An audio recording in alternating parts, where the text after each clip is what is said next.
সম্মানিত দর্শক মণ্ডলী, আসসালামু আলাইকুম। বিডি জনমতে আপনাদের সবাইকে স্বাগত জানাচ্ছি। আমি ফারুকুল ইসলাম। বাংলাদেশের রাজনীতিতে একটি বড় রকমের পরিবর্তন ঘটে গিয়েছে। শেখ হাসিনার যে ফাঁসির রায় সেটি গতকালকে হয়েছে, এটা সারা বিশ্ব জেনেছে। কিন্তু যে জিনিসটি আজকে বারবার সামনে আসতেছে, অনেকগুলো বিষয়, তার মধ্যে অন্যতম হচ্ছে যে এই আন্তর্জাতিক অপরাধ ট্রাইব্যুনালের নাম দিয়ে অনেক রকমের মিথ্যা প্রপাগান্ডা, বানানো কাগজপত্র, ইভেন কি সংবাদপত্রের যে রিপোর্ট, সেগুলিকেও তারা ব্যক্তির বিরুদ্ধে ব্যবহার করেছে সাক্ষী হিসাবে।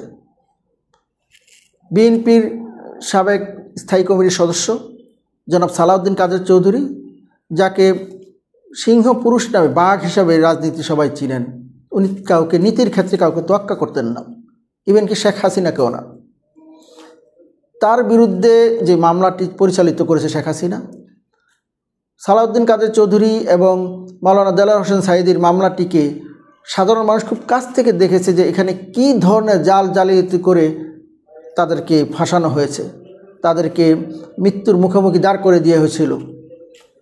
আমাদের আজকে আলোচ্য বিষয় হচ্ছে, বা আপনাদেরকে মনে করে দেওয়ার বিষয় হচ্ছে, এই আদালতের ব্যাপারে সেদিন সালাউদ্দিন কাদের চৌধুরী খুব গুরুত্বপূর্ণ একটি কথা বলেছেন, যেটি আজকে যে সমসাময়িক সময়ে সেটি দারুণভাবে ফলে গিয়েছে। তিনি বলেছিলেন সাংবাদিকদের কাছে যে এই যে আন্তর্জাতিক অপরাধ ট্রাইব্যুনাল বা মানবতা বিরোধী যে ট্রাইব্যুনাল, এটি যেন অব্যাহত থাকে।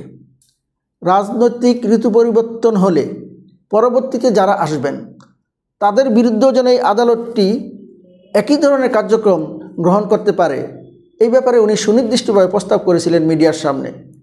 ওনার বিরুদ্ধে যেই আজকে দেখেন, সেই একই আদালত, সেই একই বিচার ব্যবস্থা, একই আইন, একই ভবন, সব কিছুই এক, সময়ের পরিক্রমায় আসামি ভিন্ন। শেখ হাসিনা তখন চালিকা শক্তিতে ছিলেন, তিনি যা খুশি তা করেছেন।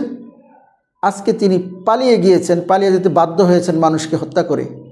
কিন্তু আজকে যা খুশি তা না, স্বচ্ছ আইন দ্বারা, স্বচ্ছ বিচার ব্যবস্থা দ্বারা, সাক্ষী প্রমাণ দ্বারা সেই ফ্যাসিবাদী শেখ হাসিনার কিন্তু বিচার হলো।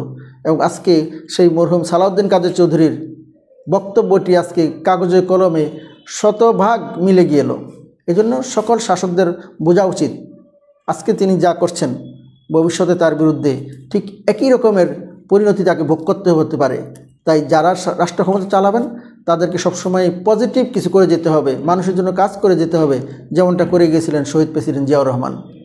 সবাইকে তার রাজনীতি থেকে, তার রাষ্ট্র পরিচালনা থেকে শিক্ষা নিতে অনুরোধ করব।